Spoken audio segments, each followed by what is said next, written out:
Tesla riposte alors que les sénateurs américains appellent au rappel suite à de prétendus problèmes de suspension.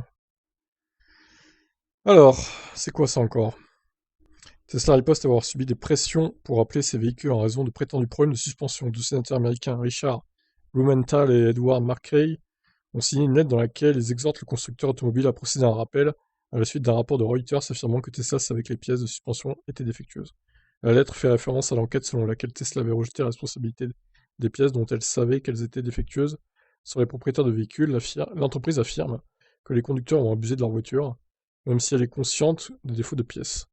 Bon, ça, on l'avait vu. Reuters a affirmé que Tesla avait évité un rappel en signant un HTSA assez client que les défaillances récurrentes de pièces de suspension pouvaient être attribuées à des abus de conducteurs. La lettre contenait cependant des mots forts à l'égard de Tesla.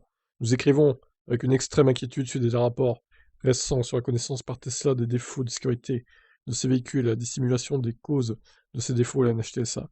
Nous sommes inquiets que vous imputiez ces échecs à vos clients. Il est inacceptable que Tesla tente non seulement de rejeter la responsabilité de la qualité inférieure de ces véhicules sur les personnes qui les achètent, mais qu'elle présente également les mêmes arguments erronés à la NHTSA. Même si Tesla ne dispose plus d'un service de relations presse publique officiel, ce qui est dommage, la société s'est adressée à X pour réfuter les affirmations du rapport de Reuters.